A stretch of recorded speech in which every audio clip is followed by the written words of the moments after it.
Welcome to the Digital Handshake. I'm your host, Scott Jorgensen, and I'm pleased to be here with Dr. Alannah Phelan from Boston, Massachusetts. Dr. Phelan, pleasure to have you. Hi, Scott. Thanks for having me. Great to be here. Fantastic, fantastic. Well, as we were just chatting here on the Digital Handshake, what we do best is help you make your digital first impression your strongest asset. So to kind of kick things off, Dr. Phelan, if you could just share a little bit about yourself. I know that you're practicing there in Boston. You're part of, sort of a group practice. I know that you do both facial, breast, and body procedures, also non-invasive. But I'm sure the audience would love to get to know you better. Yeah, so I'm from Boston, born and raised. Grew up in this area, traveled around a little bit for training, as so many of us do, up in New Hampshire for college, out in Pennsylvania for med school, and then Massachusetts for residency. And then back to Manhattan for aesthetic fellowship, which was amazing. Met a lot of amazing aesthetic surgeons there. And then I moved back home to the Boston area to start aesthetic practice. Well, I got to imagine as you were training to be a plastic surgeon, you were very focused on, being very skilled and talented, obviously, with your hands. But you probably weren't thinking, okay, I got to really understand this whole idea of marketing, right?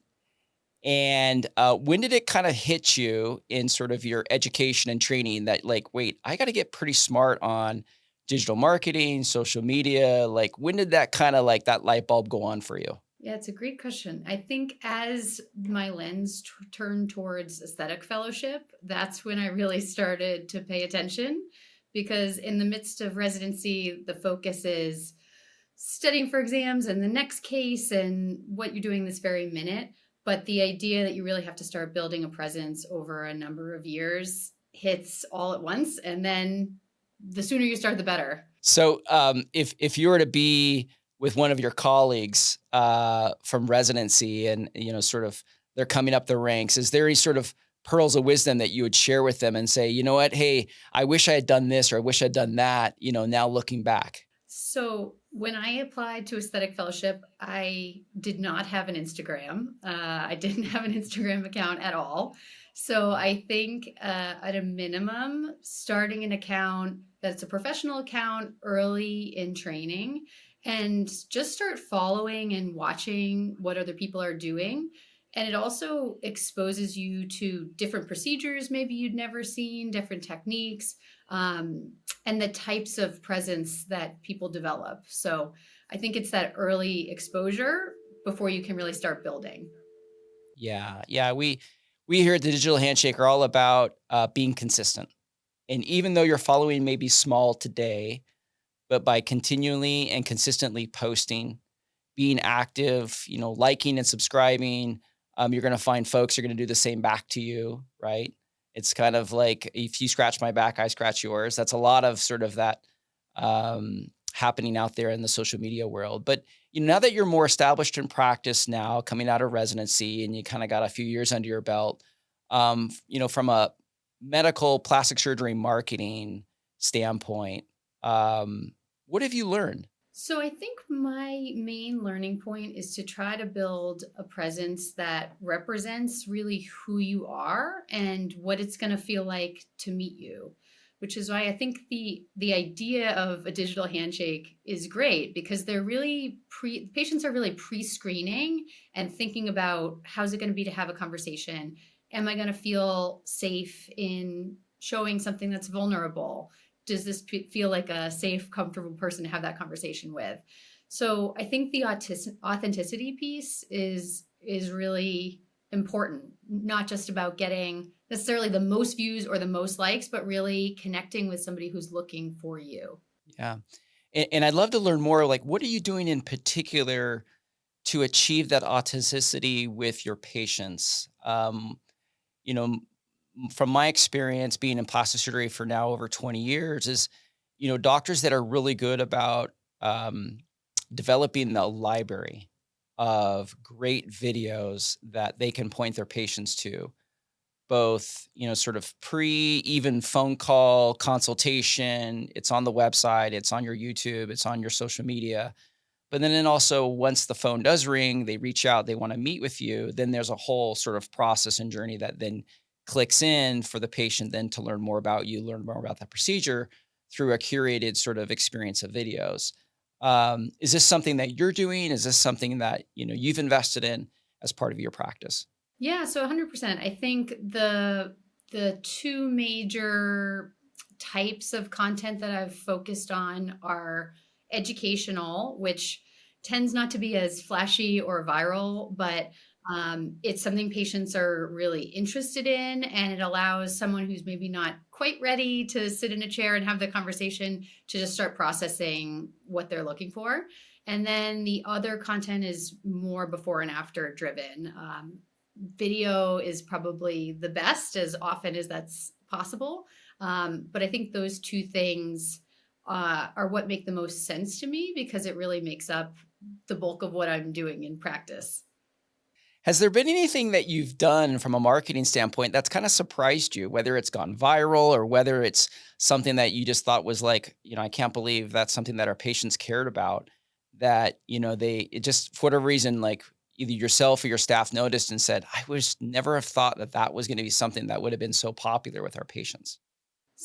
There's certain procedures that I think have gotten really popular. So, particularly procedures that are breast augmentation without an implant in some capacity, I think there's that sparks a lot of interest. So, breast lift with auto augmentation, fat transfers, kind of the natural alternatives to implants. I think that's kind of a simmering community that is very curious about that type of content.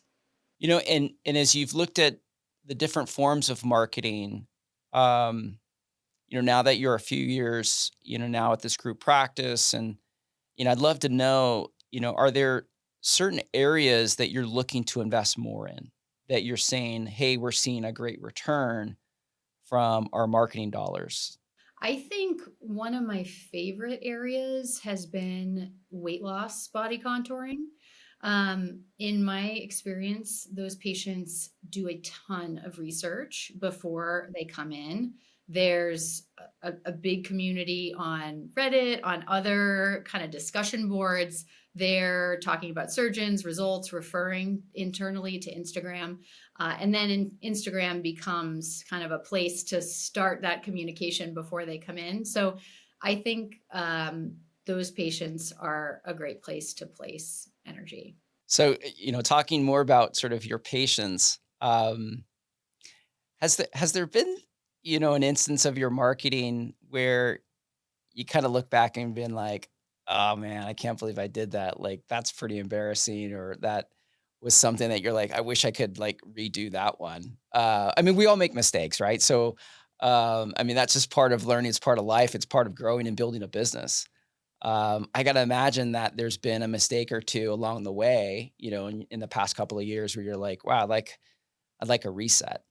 Yeah, 100%. And I think that one of the big challenges is putting a ton of time into some kind of curated, edited video and it getting like 5 likes after you spent like 4 hours working on it. And you're like, great, that was, now I feel terrible about myself, right?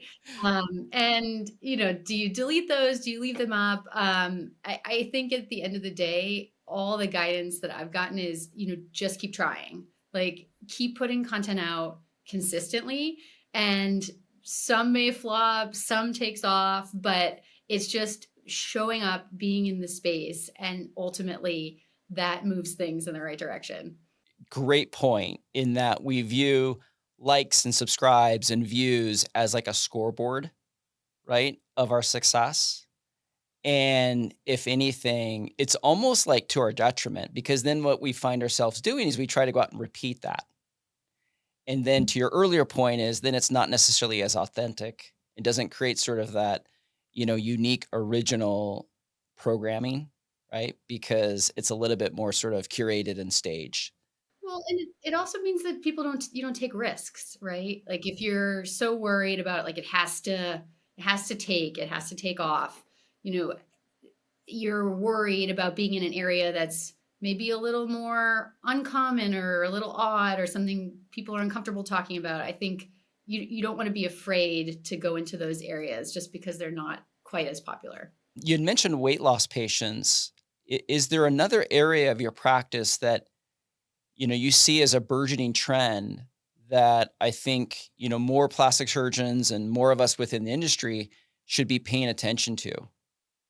I mean, I think the big one is really bioregeneratives in general. The idea of not just lifting and tightening, but actually anti-aging at a biological level. So there's lots of things that, and this tends to be more in the face space, but elsewhere in the body too. So things like Sculptra, stimulating collagen, things like retinols and CO2 laser, and viewing those not just as standalone treatments, but part of kind of a comprehensive plan for that's often paired with a surgery like a facelift or eyelid surgery. Fat grafting, facial fat grafting, I would say falls into that too. Hmm. Well, to wrap up, I wanted to kind of throw a little bit of a curveball at you. Maybe you've had this question before, maybe you haven't, but for your female patients and then for your male patients, who's the celebrity right now that's popular that they're coming in and they all want to look like? For your female patients and then for your male patients. There was a big trend towards talking about Kylie Jenner and Kylie Jenner's implant size. Um, the tricky thing is in a lot of areas it really doesn't pertain. So if for rhinoplasty, for example, it's almost never achievable to have this sort of specific one person aesthetic because at the end of the day, it's always going to be your nose, just an improved version. I think what's helpful for the breast augmentation type of patient is a general size. And then that's a jumping off point to have the rest of the conversation. But I love when patients bring goal photos. So, uh, celebrity or not. Well, very good. Well, Dr. Phelan, it's been super fun getting to know you and having you on the Digital Handshake podcast tonight. And we want to thank our sponsor, Media PSC, for making this possible. And again, we want to say thank you to Dr. Phelan for joining us. Thanks so much. And with that, we'll see you on our next episode.